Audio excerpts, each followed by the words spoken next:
Assalamualaikum warahmatullahi wabarakatuh. Perkenalkan, nama saya Yudhistira Ramadan, NPM saya 1940018. Saya dari Universitas Islam Kalimantan Muhammad Arsad Al-Banjari, Banjarmasin, Fakultas Teknik Prodi Teknik Sipil. Di sini saya akan sedikit menerangkan tentang MAT atau matrik asal tujuan di mata kuliah Dasar-dasar Rekayasa Transportasi. Mari teman-teman ikuti penjelasan saya berikut ini. Oke, kita lanjutkan materi kita, yaitu matrik asal tujuan. Kesamaan tujuan untuk melakukan pergerakan di dalam suatu area akan menimbulkan masalah seperti macet, polusi udara, suara, keterlambatan, dan lain sebagainya. Salah satu cara untuk dapat menemukan solusi dari permasalahan tersebut adalah dengan memahami pola pergerakan yang terjadi pada masa sekarang dan yang akan datang. Pemahaman pola dapat diketahui dengan pencarian data tentang asal dan tujuan pergerakan, besarnya pergerakan, dan kapan terjadinya pergerakan. Proses perencanaan transportasi berkaitan dengan jumlah asal perjalanan yang kemudian menentukan pembuatan model sebaran atau distribusi perjalanan. Distribusi perjalanan adalah prediksi asal dan tujuan dari arus perjalanan yang diperoleh dari bangkitan pergerakan yang ada di setiap zona. Salah satu cara pengolahan data pergerakan adalah dengan menggunakan matrik pergerakan atau matrik asal tujuan. Matrik ini menggambarkan pola pergerakan yang dapat dianalisa untuk mensialir masalah dan kemudian perancangan solusi. Matrik ini berdimensi 2, di mana garisnya menyatakan zona asal, kolomnya menyatakan zona, sedangkan kolomnya menyatakan zona tujuan. Sel-sel dalam matrik berisi besaran perjalanan. Persamaan AT sama dengan OI dan AT TID sama dengan DD. Nah, ini adalah tabelnya. Nah, jelas keterangannya yaitu di mana TID pergerakan dari zona asal I ke zona tujuan yang D. Kemudian yang OI-nya jumlah pergerakan yang berasal dari zona I. Kemudian yang D ini jumlah pergerakan yang menuju ke zona tujuan D. Kemudian TID ini atau T sama dengan total matriknya. Ini adalah tabel perhitungan matrik asal tujuannya. Kemudian kita lanjutkan beberapa metode pengolahan data pergerakan di masa sekarang untuk mendapatkan prediksi masa datang. Itu ada metode analogi yang artinya suatu nilai pertumbuhan yang digunakan pada data di masa sekarang untuk mendapatkan data di masa depan. Persamaan umumnya TID sama dengan TID keterangannya TID pergerakan pada masa datang dari zona asal I ke zona tujuan D. TID pergerakan pada masa sekarang dari zona asal I ke zona tujuan D. Kemudian yang kedua tingkat pertumbuhannya. Kemudian ada metode seragam di rumusnya. Kemudian di mana sama dengan AT per D.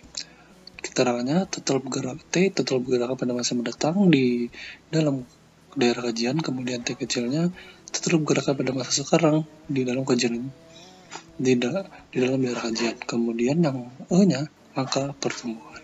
Kemudian masuk ke mode rata-rata.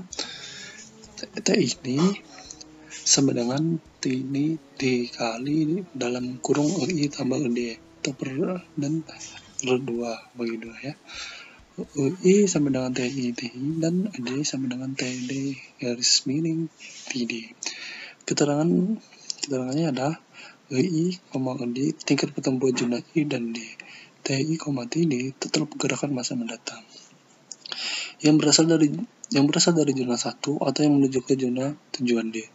TI, DD sama dengan total pergerakan masa sekarang yang berasal dari zona 1 atau yang menuju ke zona tujuan D. Nah, kemudian masuk ke metode Detroit, itu proses perhitungan dengan metode Detroit prinsipnya mirip dengan metode rata-rata, tetapi mempunyai asumsi bahwa jumlah pergerakan dari zona I meningkat sesuai dengan tingkat pertumbuhan I, pergerakan ini harus juga disebar ke zona D sebanding dengan ID dibagi dengan tingkat pertumbuhan global atau yang E-nya. Rumus umum dari metode ini T indi sama dengan TID dalam kurung I kali ED per E. Kemudian masuk ke metode berikutnya, metode Furness. Sebaran pergerakan pada saat sekarang diulangi ke total pergerakan pada masa mendatang secara bergantian antara total penjumlahan pergerakan baris dan kolom.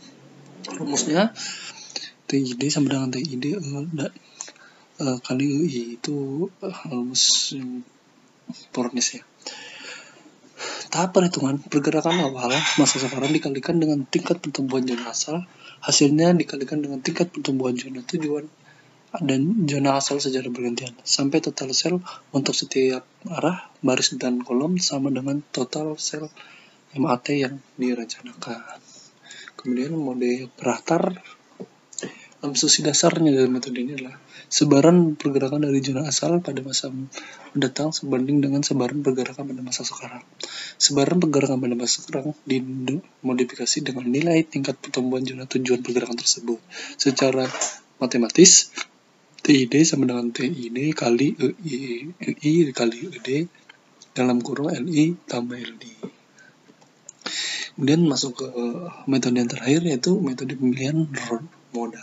Metode pemilihan moda dilakukan untuk mengetahui proporsi pelaku perjalanan untuk memilih moda, serta untuk mengetahui variabel dan atribut yang mempengaruhinya. Pemilihan moda oleh pelaku perjalanan sangat berpengaruh pada yang pertama variabel demand yang menyangkut kondisi sosial ekonominya, kemudian variabel supply yang berhubungan dengan tingkat pelayanan moda perjalanan yang ada. Pengertian dari jabaran dari variabel demand yaitu karakteristik pelaku perjalanan dipengaruhi oleh pertama penghasilan, kemudian dari usia, jenis kelamin, dan maksud perjalanan. Kemudian dari variabel supply, karakteristik sistem perjalanan yang dipilih oleh pelaku dipengaruhi oleh waiting time, waktu relatif, layanan, dan biaya perjalanan. Oke. Nanti bisa dibaca lagi dari teman-teman. Kesimpulannya dari materi ini adalah salah satu cara mengolah data pergerakan adalah dengan menggunakan matriks pergerakan atau matriks asal tujuan. Matriks ini menggambarkan pola pergerakan yang dapat dianalisa untuk menyelesaikan masalah dan kemudian perencanaan solusi. Beberapa pengolahan pergerakan di masa sekarang, pengolahan data pergerakan di masa sekarang untuk mendapatkan prediksi masa datang yaitu dengan metode analog, seragam, rata-rata, Detroit, Fornes, Pratar, dan metode pemilihan moda.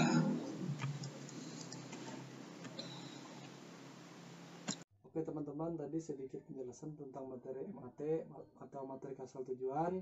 Terima kasih atas simakannya. Kurang lebihnya mohon maaf. Assalamualaikum warahmatullahi wabarakatuh.